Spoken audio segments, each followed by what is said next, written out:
You ever been there when an uncomfortable question about race comes up, but you don't know how to answer? That's where Code Switch lives. Each week, we're talking about race and how it intersects with every other aspect of your life, from politics and pop culture to history and food. Listen now to the Code Switch podcast from NPR. They are legendary creatures, though their very existence is disputed or deeply in question. The effort to track Texas cryptids today on the Texas Standard.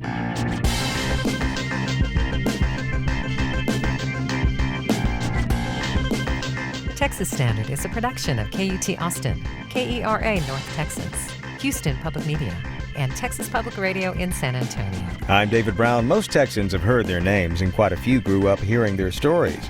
Bigfoot, Jackalope, Goatman, Lala Chuzak, Chupacabra, just for starters. Scientists question whether they're real, but the space they occupy in Texas folklore is very real indeed. On today's Texas Standard, the results of a month-long effort to track down the origin stories of Texas cryptids and discover why they have such a hold on Texas mythology. Brace yourself, we're tracking Texas cryptids on today's special edition of the Texas Standard. No matter where you are, it's Texas Standard Time on this 27th day of December 2023. I'm David Brown. Great to have you with us. Texas is not short of tall tales, but for folks who swear they saw a jackalope hop away from them or tracked the Texas goat man, well, the truth is out there. So much so that along about the time that the spookiest season of the year was getting underway, it sparked a clever idea among Texas Standard's talented producers and reporters. It was originally intended as a tip of the hat to Halloween, I suppose, but like many a cryptid tale, it seemed to take on a life of its own. It was a special series of reports called Tracking Texas Cryptids, and that's precisely what the staff took on, running down the origin stories and lore of these creatures, unconfirmed by science, but nonetheless a very real part of Texas folklore and mythology, talking with folks who know all about them. And for today's broadcast, we've pulled all those stories in one place together for your holiday listening pleasure. In fact, this special series was launched in early October in a conversation with cryptozoologist, Texas Bigfoot aficionado, author, and podcast host Lyle Blackburn. And I asked him, what's a cryptozoologist? And for folks who don't know, what's a cryptid? Well, it's kind of a default term for anyone who researches or writes about creatures that have been alleged to exist but have not been proven. And of course, people will recognize those kind of creatures as Bigfoot, Chupacabra, lake monsters. A cryptid is a term for those creatures, those unproven creatures. I see. And you would be the cryptozoologist. How did you become fascinated with cryptids in the first place? Well, it's just been a lifelong interest. As a young kid, I always loved monster movies, and then I was fortunate to get a book in third grade which had tales of Bigfoot, the Loch Ness Monster, and the Yeti. And so at that point, I realized that there could be quote-unquote monsters out there in the real world. I'm a lifelong Texan. I grew up hunting with my father, so I was in the woods and in a lot of small towns from an early age. So, you know, that sort of combination of the Texas outdoors and the possibility of seeing some strange creature just really captured my imagination. Mm-hmm. Ever been in a deer stand and spotted something that you couldn't identify? Well, not while hunting, but I have seen and heard a few strange things over the years while doing some field research that I simply can't explain. Like what, for example?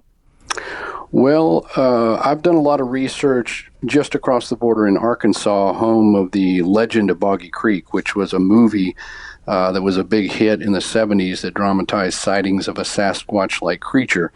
And I was up there in the swampy bottoms when I saw a tall shape, some kind of animal or creature walk between some trees. It was kind of reddish brown, and this was actually in daylight, and it was in a place where people don't frequent. It's in some low bottoms. There's waterways with alligators and such, and Of course, it just kind of disappeared into the thick woods, and I couldn't get another view of it. But I really can't explain. It wasn't a person. It wasn't a smaller animal that I'm familiar with. So interesting stuff.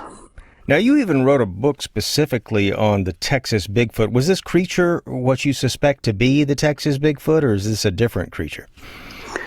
Well, in general, I mean, the ubiquitous sightings of these tall, upright, hair-covered creatures, they don't probably recognize our borders. So all that forestry, especially in the eastern third of Texas, known as the Piney Woods, that extends on into Louisiana and up into Arkansas. So all that area is really a hot spot of Bigfoot activity. There's been reports in East Texas and all around there going back a century at least.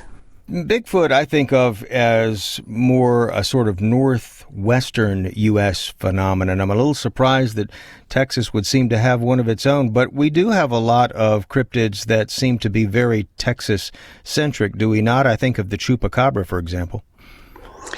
Yes, true. The chupacabra has kind of got more of a reputation as being something more specific to Texas, although actually the origins of the word, which is Spanish for goat sucker, there were sightings in the 1990s in Puerto Rico and in some of the South American countries. And then later on in the 2000s, we began to see those hairless, strange canids, which the media called chupacabras. What other Texas cryptids are out there lurking? Well, there's been sightings of what we would call flying humanoids, and those are reports of large anthropomorphic human-like things with wings. You have sightings down mostly in the southern portions, San Antonio and on, of large thunderbirds, which are incredibly large birds that are don't really fit any description of known birds. We have other kind of strange anomalies. The Otine Swamp down in South Texas has its own sort of swampy creature that's been reported. Out west, we have the Horizon City Monster next to El Paso. That's kind of a Neanderthalish Bigfoot. And one of the most famous is the Lake Worth Monster from right here where I live in Fort Worth, which is described more like a goat man, if you will. Interesting. Well, I was online just sort of checking around for what folks have to say about cryptids, and I noticed that Texas seems to lead the country when it comes to cryptid sightings. Does that stand to what you have learned about cryptids over the years, that we have more than most folks? That is true. I mean, Texas is known for big things, and certainly, again, people would simply be surprised at the staggering number of Bigfoot sightings that have been reported here. And, we can stand up to anybody's forestry. We've got a huge state, and, that encompasses a lot of different kinds of landscapes and ecology, which can support things like chupacabra. We've even got reports down in the hill country and some of those areas of what people would describe as werewolves. They're called dogmen in cryptozoology, but these are like living werewolves. So we pretty much got it all. What is your take, personally, having followed a lot of these stories? Do you believe in these cryptid tales, or are you more along the lines of wanting to debunk them or test them out? Where do you fall? Well, without some solid proof, I have to remain balanced in sort of a skeptical view. But the thing is especially after you've really delved into this, and I've interviewed hundreds of people who claim to have had encounters. And at the end of the day, even if you can kind of dismiss some of the more vague sightings or wishful thinking, there is a core of those reports that you just simply cannot explain away. And so, I can't say exactly what kind of creatures they may be seeing and the biological makeup, but I can tell you that there are unexplained things out there that people are seeing that we strive to get our minds around. And I'm not necessarily out to prove it to the world. I just am interested in the phenomenon of the sightings and how some of these monster legends have endured over the years and even affected some Texas towns to where they're kind of known for these creatures. We've been speaking with cryptozoologist, author, and podcast host Lyle Blackburn. Lyle, thanks so much for speaking with us on the Texas Standard. Absolutely, I enjoyed it.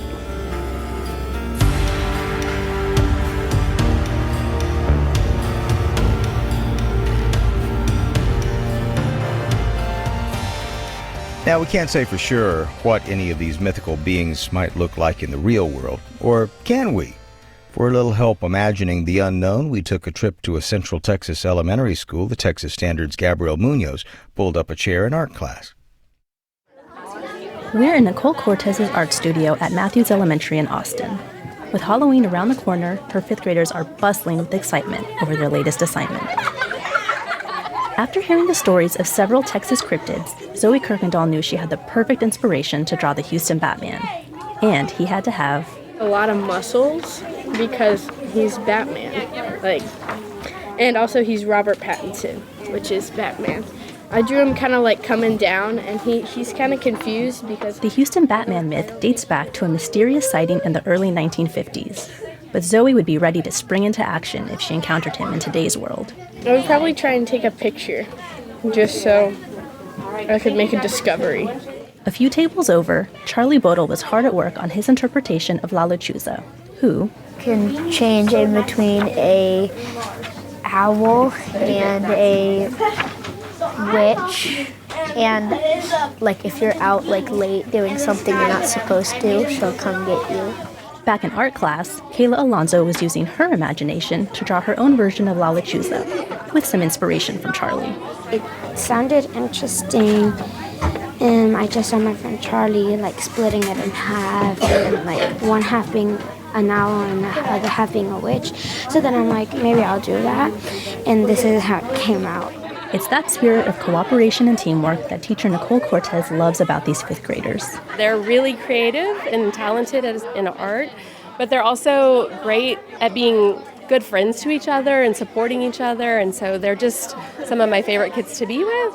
And thanks to her class, we now have some ideas of what these mysterious Texas cryptids could look like in real life, just in time for Halloween. I'm Gabrielle Munoz for the Texas Standard. You can take a look at the students' drawings, watch a video from their art class, and catch up on our full Tracking Texas Cryptids series online at texasstandard.org.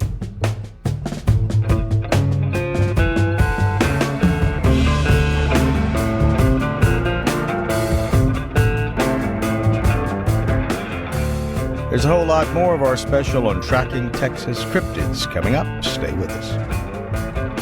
Support for Texas Standard comes from Texas Center for Proton Therapy, offering radiation treatment that precisely targets cancer with a focused proton beam just a few millimeters wide. More at texasprotons.com. Support for Texas Standard comes from the Texas Tuition Promise Fund and the Texas College Savings Plan, administered by the state of Texas. More on how each plan can help families start saving for future college expenses is at savenowforcollege.org.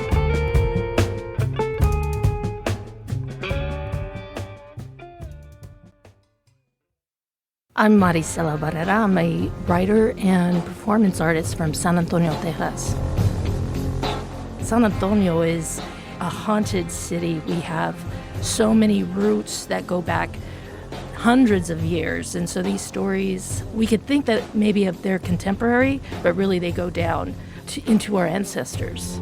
Of course, central to this, we have the Donkey Lady. The Donkey Lady is a single lady. She is misunderstood. She is an outsider looking in. She's looking out for you. She's looking out for all the necios, not only in San Antonio, but throughout Texas. And you might hear her with her legendary hee-ha, hee-ha. She lives a tough life. Legend goes that She was raising burras, and then there was this traumatic fire that happened, and she was houseless at the time, and her community really didn't understand what was going on with her, and so she grabbed this sort of thick skin, that she sort of scared everyone away. My version of it is that she didn't have health care. She was a single parent, and because of the trauma of being houseless, her child was taken away from her. And so in the play, we'll have a play, I have a podcast, Tejana Rascuacha, and you'll find the stories in one of the episodes. I have a hotline. You could Google the Donkey Lady hotline, and she might pick up. So she's sort of transformed now into the solo show, and now she has her own talk show. And this talk show, she gets to talk about sort of setting the legend straight in terms of her point of view. The process of prosthetics takes hours, and so that helps me get into the character. And also there's a magic that takes over as well once I go through that process of putting the prosthetics on. It's sort of that magic moment that happens sometimes with performers where we are in the moment and we forget about I guess my previous existence, and I just I'm all in. And it's all about, for her, she's a great listener. And I think that's central to, why she's so prevalent in our storytelling, is that people know she's listening. And so watch your back. I'm Marisela Barrera, a performance artist from San Antonio, and you are listening to Texas Standard. Lucky you.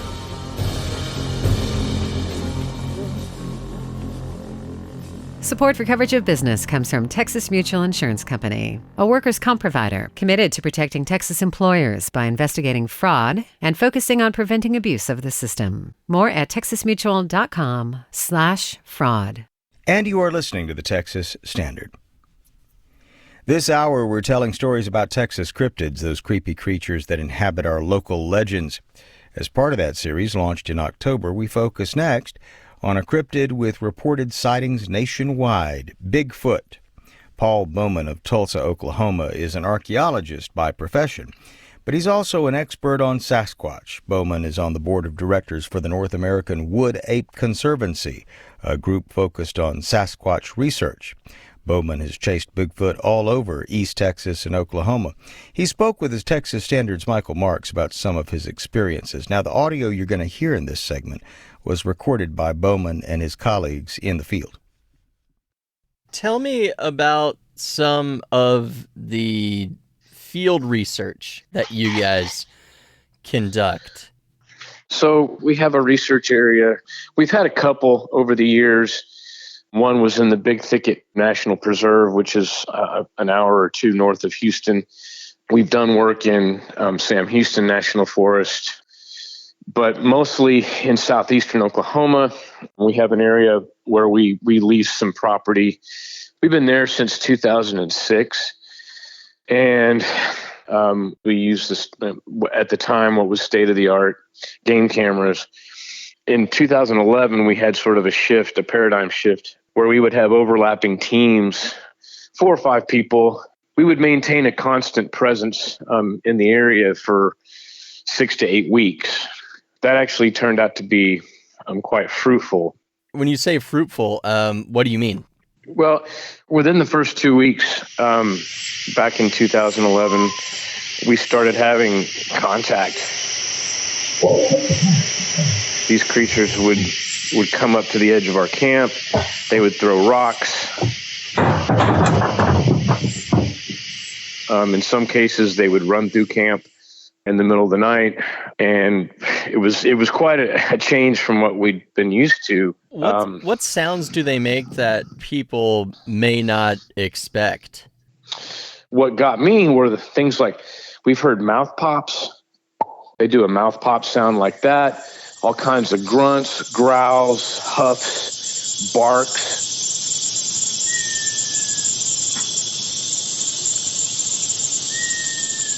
There's one that really gets me. I've only heard it one time. I call it the mouth squish, and it's kind of a strange squishing sound that they would make with their mouth, we assume. And then, of course, there's the faux speech. It sounds like gibberish. It's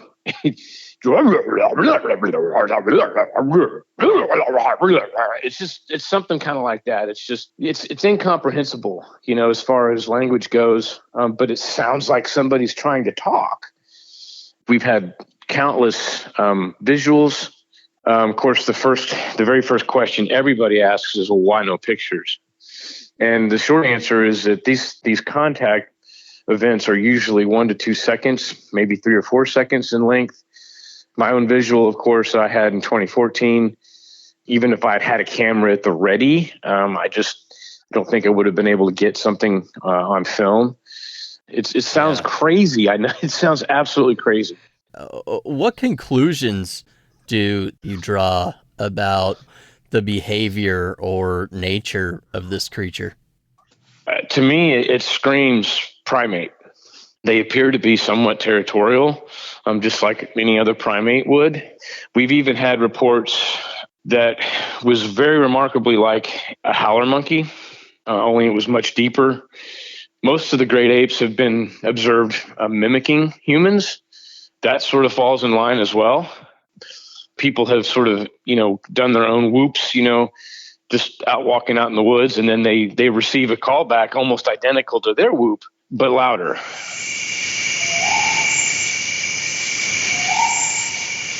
But there's sort of a notion that Bigfoot is this paranormal, everything from, a shape-shifting, interdimensional, time-traveling alien to, a ghost. And that's fine if that's what your belief is, if that's what, you're inclined to follow. But we're trying to stay steeped in science, in reality, what we know. And so we believe this thing is a real flesh and blood primate. And as such, they can be studied at some point. Paul Bowman is a member of the board of directors for the North American Wood Ape Conservancy. Paul, thanks for joining us on the Texas Standard. Happy to be here, sir.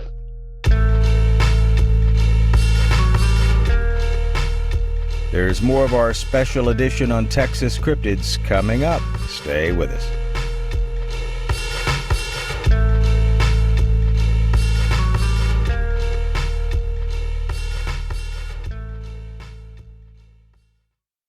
From the Texas Newsroom, I'm Matt Thomas. U.S. Secretary of State Antony Blinken, Homeland Security Chief Alejandro Mayorkas will be meeting with Mexico's president to address the migrants filtering between their respective countries. This comes as more than 6,000 migrants come to the United States in a caravan. Today is the third day of a migrant caravan's journey from Tapachula, Mexico, the southernmost city of the country. Organizers of the caravan have dismissed the meeting between Mexico and the U.S. as not seriously addressing the problems causing migration. Presidents Joe Biden and Andrés Manuel López Obrador spoke by phone last week as Mexico sees more pressure to enforce its southern border with Guatemala. There are more than 11,000 migrants in Mexican border cities awaiting asylum appointments. Customs and Border Protection says the U.S. southern border averages nearly 10,000 migrant encounters per week. I'm Gage Davila in McAllen, Texas. A new law that bans diversity, equity, and inclusion offices at Texas public universities goes into effect next week. Hiring and training practices, as well as admission based on race, ethnicity, gender identity, and sexual orientation will be banned. The data collection process for demographics at these universities will also be limited. The Houston Chronicle's Chris Tomlinson says DEI programs are largely misunderstood. The DEI programs that exist today are not your old-fashioned affirmative action quota systems. DEI is really much more about trying to understand the structural barriers that prevent a diverse student body at a major university. State officials say DEI offices divide the state, and they say public universities should focus more on equal opportunity instead of quotas for equity. In the Houston area, some of Harris County's poorest households will soon be eligible to receive a monthly stipend to help them meet their basic needs. Houston Public Media government reporter Andrew Schneider says a pilot program to provide a guaranteed income will begin taking applications in January. The pilot program will provide randomly selected applicants in 10 of the county's poorest zip codes with $500 a month for 18 months. It'll serve up to 1,900 households who live below 200% of the federal poverty level. County Commissioner Rodney Ellis has been leading the push for the program known as Uplift Harris, which will be funded with more than $20 million in federal COVID assistance. I believe that every family in Harris County deserves access to the opportunities and resources they need to make ends meet. Obviously, you can't do it for everybody. This is a pilot program. I would never take the position that I'm not going to help anybody because I can't help everybody. Most government programs have to start somewhere. Uplift Harris will take applications between January 8th and January 26th and begin issuing payments in the spring. I'm Andrew Schneider in Houston. I'm Matt Thomas from the Texas Newsroom. 33 minutes past the hour, Texas Standard Time. I'm David Brown.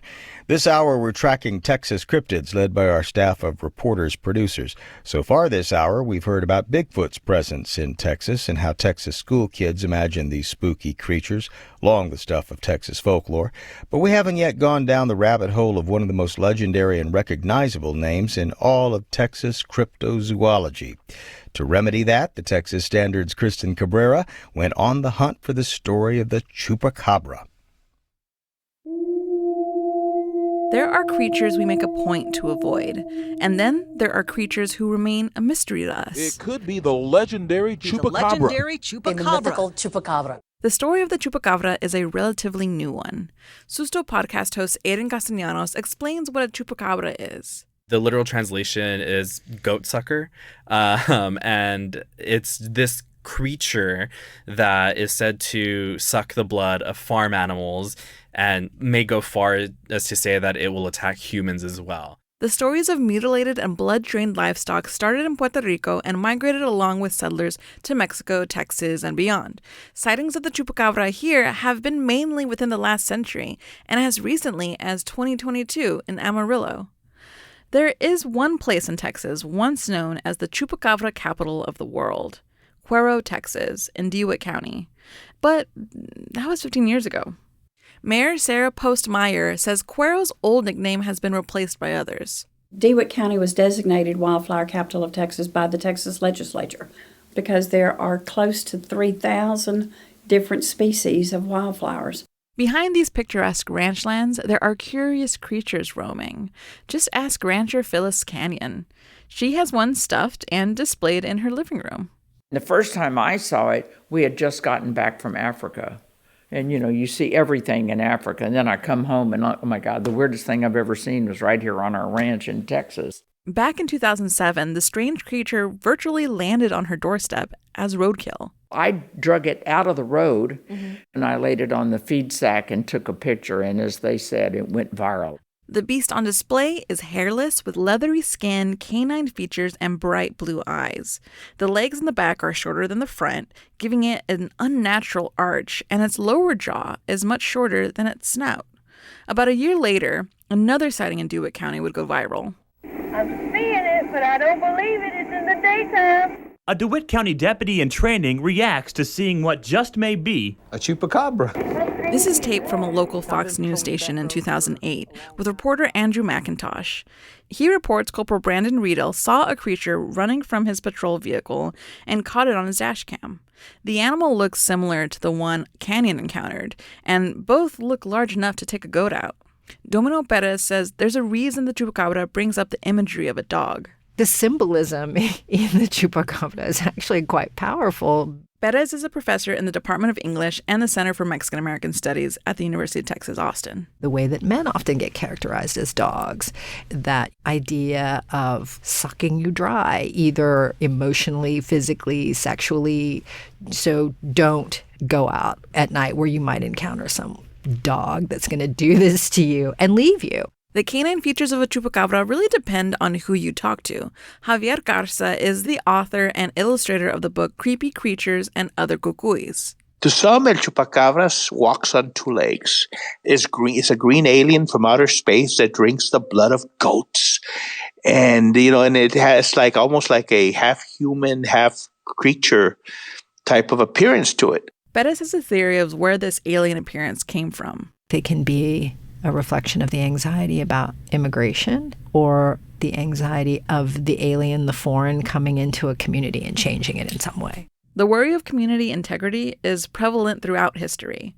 A direct line can be drawn to the lessons learned from the Spanish conquistadors and Montezuma. Fear of the unknown and the stranger can be seen in folklore as well, mixed with the cautionary tales warning children to obey their parents and everyone to just stay home when it's dark.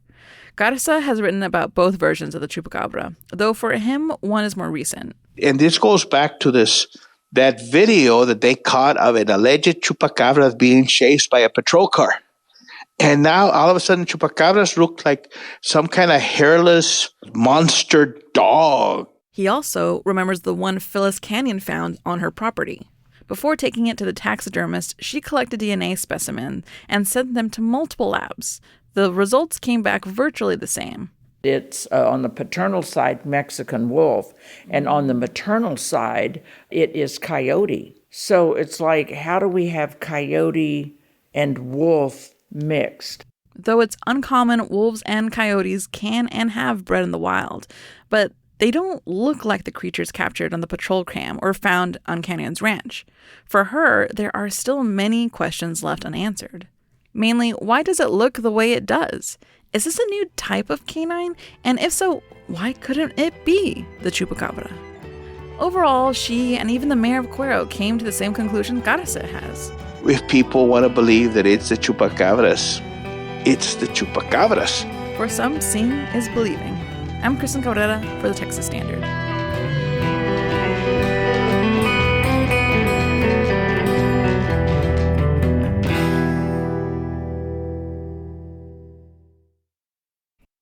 It's the Texas Standard. I'm David Brown. You're listening to a very spooky version of the Texas Standard as we explore the Texas cryptids that are so much a part of Texas lore. This next story usually goes something like this.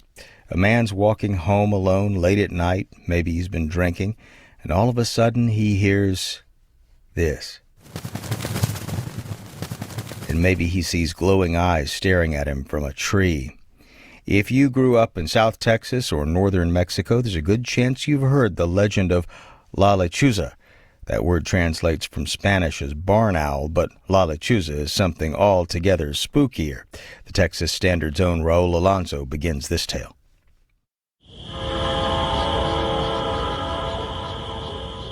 The story I grew up with in South Texas actually at one point had me wanting to be a cryptozoologist. It came from my parents' hometown of Robstown, a small rural community right outside of Corpus Christi. In 1975, people walking along the county roads at night say they saw a huge monster bird swooping down at them. The Corpus Christi Caller-Times reported on the claims. Some told the paper that the creature, dubbed El Pájaro Gigante, or the Big Bird of Robstown, was 2 feet tall. Others swore it reached 6 feet, but the story got eerier when some said the creature had the face of a human. The sightings began to match the legend of La Lechuza. My colleague, Sarah Ash, took a look at its origins. There are many versions of La Lechuza, but in all of them, she begins as a woman who has been wronged. She lived at the far end of a small town, which people normally classify in somewhere in the desert area in northern Mexico. She lived alone, and that made townspeople suspicious of her.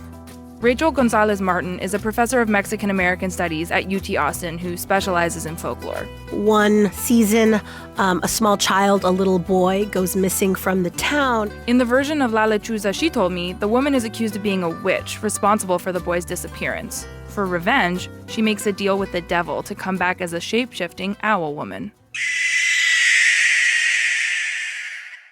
Another version of the story can be found in a black and red book familiar to many kids from one part of Texas. The book Stories That Must Not Die is an iconic book, at least where I grew up, down in the valley. Texas Standard producer Kristen Cabrera remembers reading it. It's now out of print, but she tracked down a copy.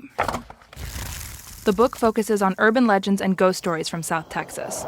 I asked Kristen to read me part of the La Lechuza story. The barn owl is definitely an essential element of our folklore.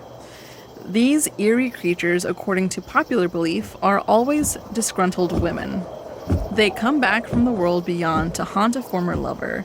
It is often a dead wife who can't stand the good time her old husband is having since he remarried. Aiden Castellanos also grew up reading this version of La Lechuza. He now hosts the Susto podcast about Latin and Hispanic folklore. It was a cautionary tale. It was maybe like a form of, or a method to discipline kids, because I was told that if I was out late when I shouldn't be, or if I was out causing trouble, that the lechuza would find me. And if she was large enough that she could lift me away and take me and do with me what she, whatever evil plan she had in mind. Castellanos says, while he never saw La Lechuza, he did hear something once. I was up late at night on a school night when I should have been asleep. I was watching TV, and there was dogs outside in the neighborhood, and I heard them barking.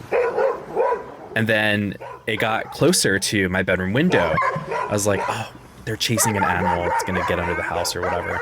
And so finally, again, it was right outside the window, and I could hear the dogs barking, and then one of them yelped. And I said, okay, I need to see what's going on. So I'm rolling around in bed because my bed was against this window, and as I'm going to pull the blind down, I hear, ooh, ooh.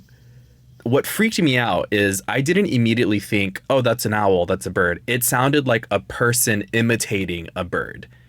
I didn't see it because immediately I rolled back over, shut the TV off, and I closed my eyes, and I said, I'm just going to try and sleep through this. I don't want to know what's out there after all. Castellanos grew up in Elsa, Texas, about 120 miles south of Robstown, where the Standard's Raul Alonso reports La Lechuza was widely sighted in the mid-70s and became a big part of the town's culture. The sightings in Robstown and nearby Banquete and Alice coincided with the rising Chicano movement. The magazine La Lumita published 25 theories about the bird, ranging from it being conjured up to scare people away from the new Familias Unidas organization, to it being a form of justice, finally arriving to the town. The bird was also made into an adversary in an issue of the comic book Relampago. Created by future Corpus Christi District Judge Margarito Garza, the comic featured a protagonist credited as the first Mexican-American superhero. Buenas tardes, abuelito. ¿Qué anda haciendo usted en estos barrios de Roestán? Pues anoche se me pareció el pájaro gigante y lo ando buscando. A musical group called Los Campeones de Raúl Ruiz even composed a ballad about the big bird that's still often referenced by Robstonians today who are asked about the legend. Por ahí andan los rumores que en un pueblo muy querido vuela un pájaro muy raro de un mundo desconocido. Unos dicen que es mujer, otros dicen que es un hombre, y yo no sé qué será ese pájaro gigante. Still, others are skeptical, saying the bird was misidentified by those walking home after a night of drinking. But this theory may actually have roots in another aspect of the Lechuza legend. In a lot of the modern stories or sightings, La Lechuza goes after a particular kind of victim. She terrorizes men.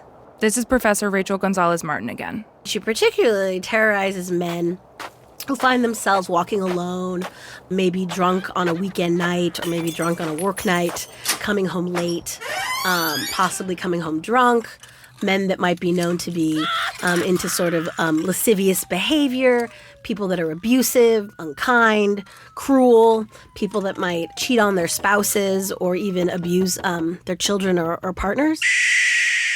This aspect of the Lechuza legend is what interests Gonzalez-Martin the most. On the one hand, she says this is a story that reinforces gender roles. This woman, the woman who becomes, quote-unquote, La Lechuza, was someone that was living a life that in her community wasn't typical. And so in her non-typicalness, she scared people. But on the other hand, Gonzalez Martin said the modern appearances of La Lechuza seem to serve women and girls who have been wronged. This story creates a kind of hope for women and girls in the sense that justice will be served even if it's not through mainstream means.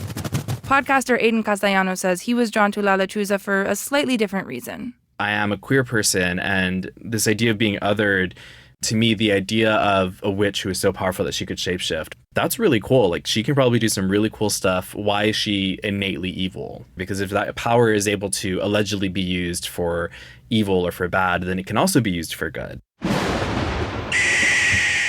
So if you've been up to no good, perhaps you need to be concerned about La Lechuza. And if that's you, it may be best to avoid country roads at night in South Texas. I'm Sarah Ash. And I'm Raul Alonso for the Texas Standard.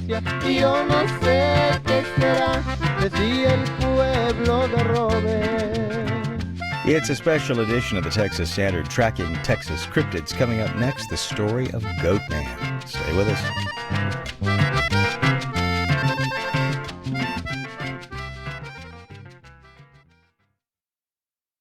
You're listening to a special edition of the Texas Standard tracking Texas cryptids. I'm David Brown.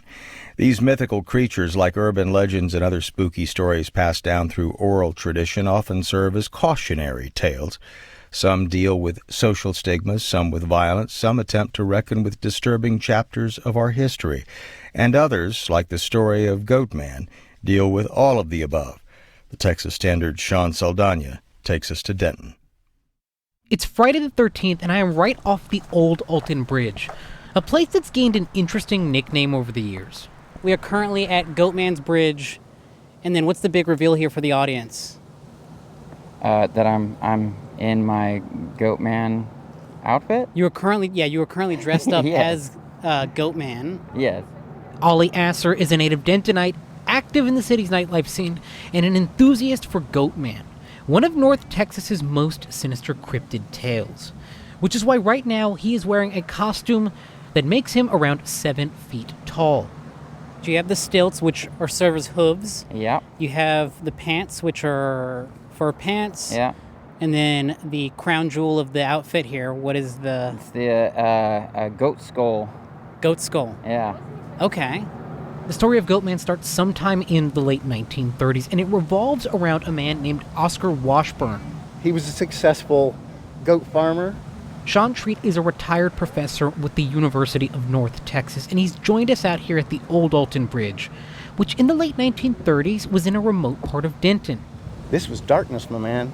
Oscar Washburn was an entrepreneur building a life for himself in rural Texas, but he was also a successful black man, something that caught the attention of the wrong white folks in town.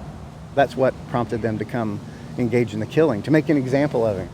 Legend has it that one night, the local chapter of the Ku Klux Klan marched out to Oscar Washburn's home, kidnapped him, and lynched him over the side of the Old Alton Bridge. It's been said that as revenge, Washburn haunts the bridge as Goatman, whisking away those foolish enough to summon him.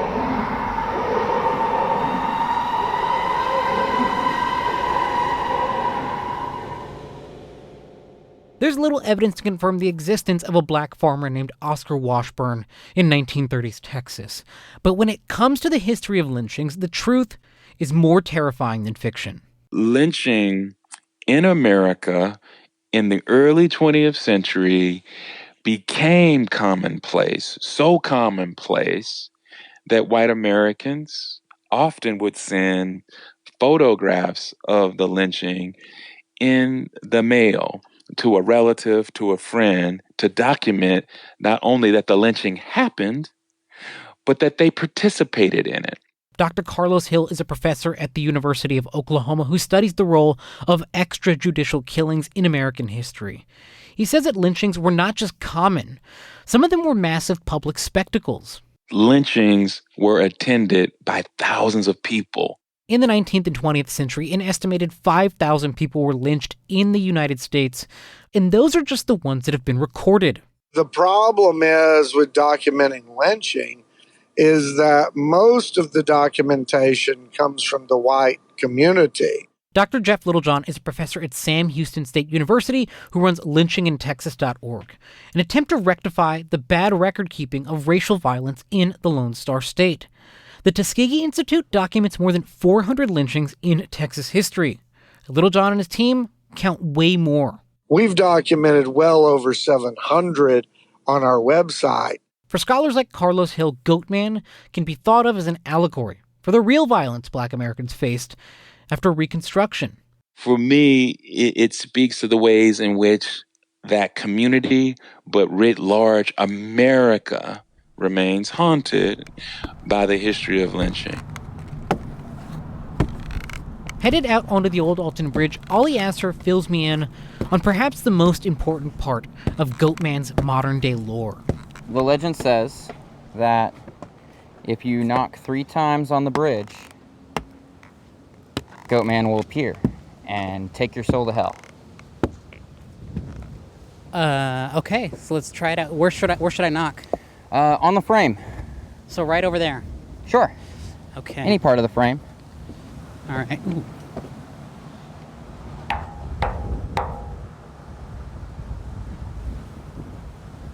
All right, no Goatman. Still here? There are a handful of plausible explanations for why Ollie and I survived our trip out to the old Alton Bridge. One of which is that, according to legend, Goatman only kidnaps people with the blood of Klansmen. It's a revenge story. Not everyone is a target. Over the years, Goatman has developed a cult following of people like Ollie Asser, folks who might just dress up as the North Texas cryptid every spooky season. Last October, I came out here and took pictures and scared some people. I did my own little photo shoot. Asser is a fan of theatrics, but he also views himself as somebody passing down an uncomfortable but important part of local tradition. It's why stories like this are important, is because it brings up the conversation of the racial atrocities that happened back then. To me and to a lot of people in the Denton area, it's very important to keep that story alive, whether true or not. Ollie and I run into Rowan Fagley, a 10-year-old cryptid fan out on a walk with her family and their dog Bandit. Rowan has been out here trying to summon Goatman for the past half hour. Why would anyone want to summon the Goatman? Because I like the Goatman. Rowan, like many Dentonites, would never judge the Goatman for kidnapping the descendants of KKK members. Yeah, I think the Goatman's a pretty nice guy. Misunderstood. Yeah. Wait, so what would you... All right, no, you need to be real with me here. What would you do if the actual scary Goatman showed up? Like, just popped out of the sky and, like... I would say, hey, bro. You think he would respond to that? He'd be like, Yeah. hey, what's up? Over the course of Texas history, hundreds of people have been lynched in acts of racial violence. And in most of those true stories, there were never any consequences. The people who participated in lynch mobs often went on to lead totally ordinary lives. Not with the story of Oscar Washburn, because in the end, the Goatman gets his revenge. From Denton, I'm Sean Saldana for the Texas Standard.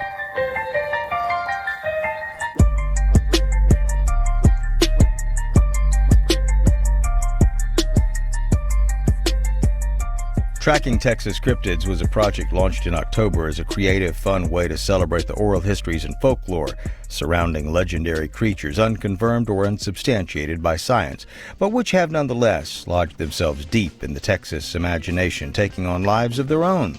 We couldn't include all of our stories on this program, but you can find out more right now at texasstandard.org/cryptids.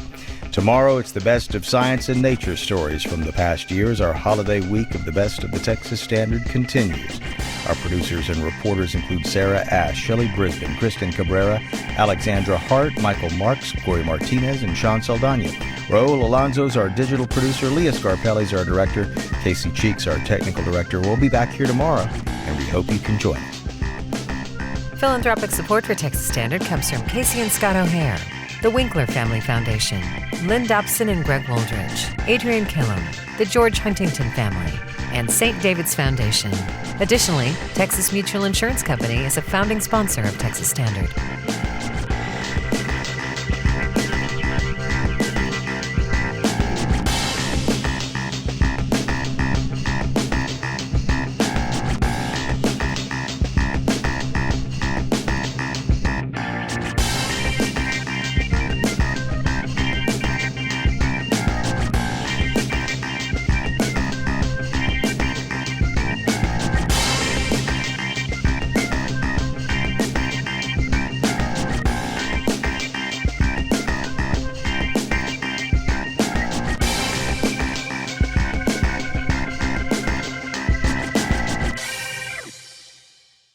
ever been there when an uncomfortable question about race comes up, but you don't know how to answer?